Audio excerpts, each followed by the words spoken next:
বলে আমার কৃষ্ণের মাথায় ময়ূর পাখা, দেখো মাথায় ময়ূর পাখা। সুখ বলে আমার কৃষ্ণের মাথায় ময়ূর পাখা, দেখো মাথায় ময়ূর পাখা। আর শাড়ি বলে আমার রাধার, শাড়ি বলে আমার রাধার, নামটি তাতে লেখা সেজে যায় না দেখা।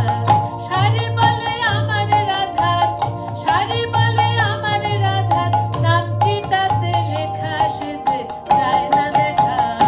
বৃন্দাবন বিলাসিনী রাইয়া। প্রেমের সেতার শুধুমাত্র প্রেমের গান এমন কিন্তু নয়।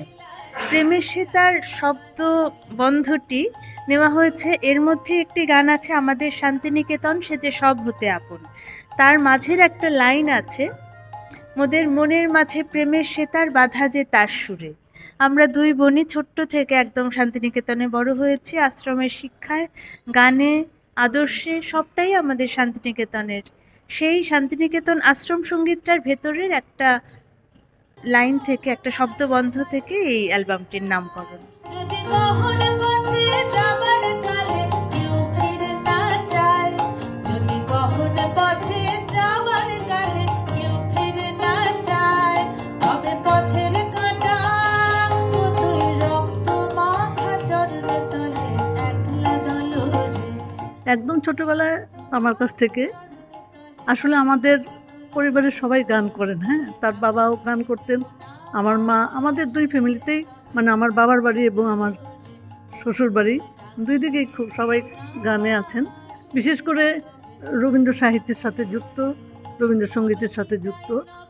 তো এই প্রসঙ্গে আমি বলতে চাই, আমি আসলে গান শিখেছি আচার্য শৈলজারঞ্জন মজুমদারের কাছে, এবং ওনার কাছ থেকে এই যে ওদেরকে শান্তিনিকেতনে পড়ার বিষয়টি, সমস্ত কিছুই, এই যে আশ্রমিক শিক্ষা পাওয়ার বিষয়টি, এটিও উনি বলেছিলেন আমাকে এবং তার বাবাকে, যে তোমাদের মেয়েদেরকে ওইখানে পাঠিয়ে দিতে পারো, একদম সব দিক থেকেই ওরা সেই গুরুদেবের যে শিক্ষানীতি সেটার মধ্যে ওরা শিখতে পারবে।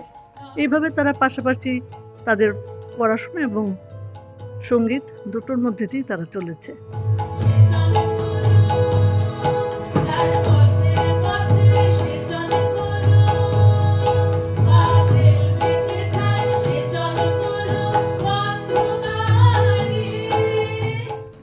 ওরা দুই বোন, একজন এখানে কাজ করে, আমাকে বারবার বলছে যে আমরা একটা গান গাইবো। তা আমাদের এখানে আগে তো মায়েদের গান গাওয়া হতো না, রিসেন্টলি এটি বেলুড় মঠ থেকে অনুমতি দিয়েছেন, সেই জন্য আমরা মাঝে মাঝে একটু করি। একটা পূর্ণাঙ্গ একটা সেশন হলো না, আমার পাঠের পরে কিছু সময় ছিল, আমি ছেড়ে দিলাম। ওরা গান শুনিয়েছে এবং অভিনব পদ্ধতিতে ওরা গান শুনিয়েছে।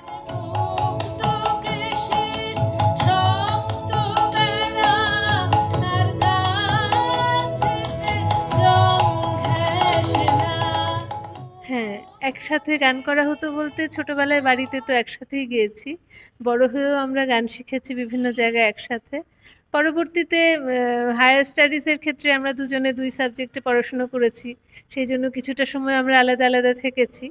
কিন্তু গানের অনুষ্ঠানের সময় সোলো প্রোগ্রাম যেরকম আমরা করি, সেরকম আমরা একসাথে গাইতে খুবই ভালোবাসি।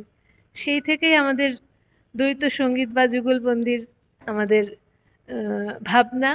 এবং মজার কথা হলো কি, আমাদেরকে এই একসাথে গাওয়াটা আমাদের অডিয়েন্স খুব অ্যাপ্রিসিয়েট করেছে।